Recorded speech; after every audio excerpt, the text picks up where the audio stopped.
In 1986, that connection was made absolute.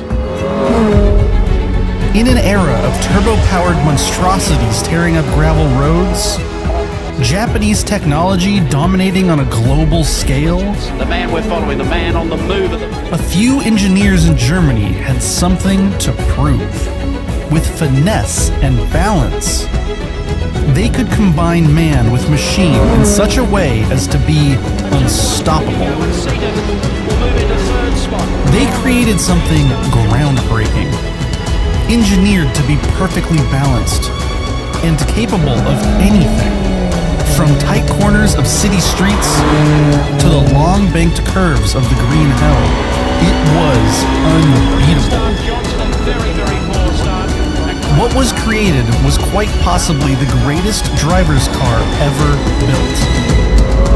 And it was called M3.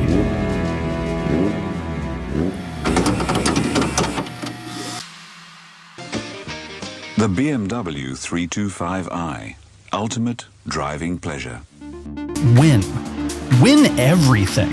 Their first step was figuring out what to power the damn thing with. Like I said before, the 3 Series engine wasn't going to cut it, and the E30 presented a pretty significant problem. It was small.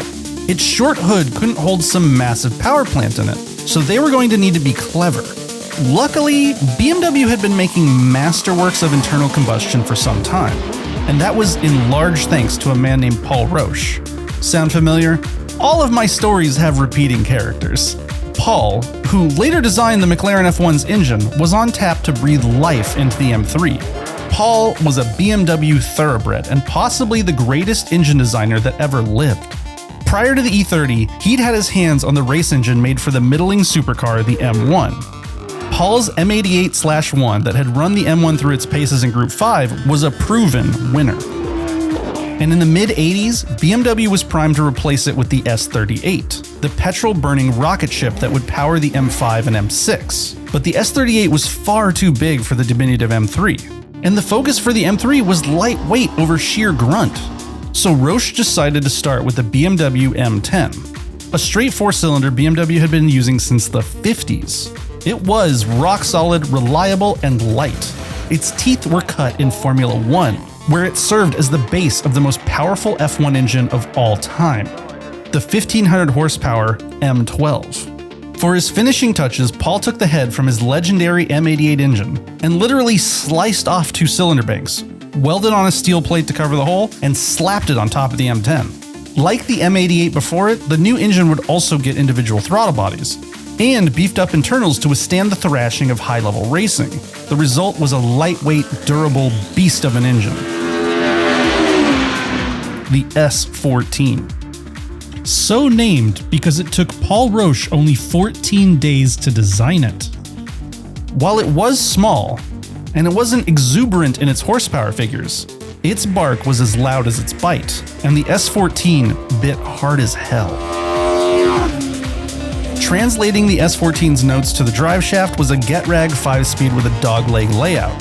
Dogleg means that instead of pulling down from first into second, you'd push up to second and pull down into third.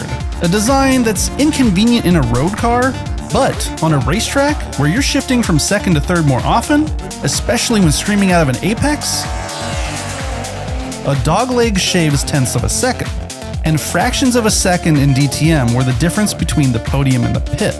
No stone left unturned, the suspension, brakes, and exhaust were all similarly put on the operating table. The focus was weight savings and durability. The M3 had to perform on a track and only see rubber and fuel in a pit stop. It got wider, it got lighter. It even got an extra stud per wheel so that it could handle high Gs and cornering better.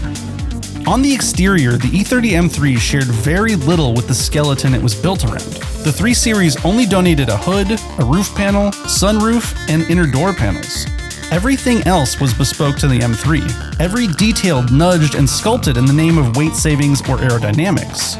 Gone were steel bumpers replaced with lightweight plastics. The windshield tilted for aerodynamics. The C-pillar flattened and widened to persuade turbulent air to a new rear spoiler.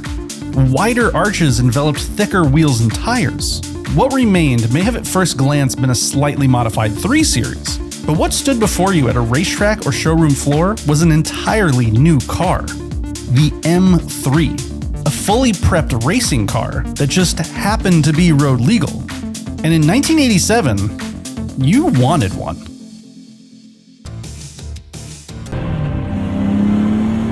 The E30 M3 wasn't just some inconvenient sports car. Its DNA was still a BMW 3 Series. Economical, comfortable, versatile. You could take your wife and kids to dinner on Saturday, and then take your M3 to the track on Sunday. And you would win. This is a 4-cylinder, 2.3-liter, 195 horsepower rear-wheel drive sports sedan. It is also the winningest touring car in history, one of the winningest race cars in history, one of the most balanced road cars or race cars ever made, and a perfect example of what the Germans do well when they put their minds to something.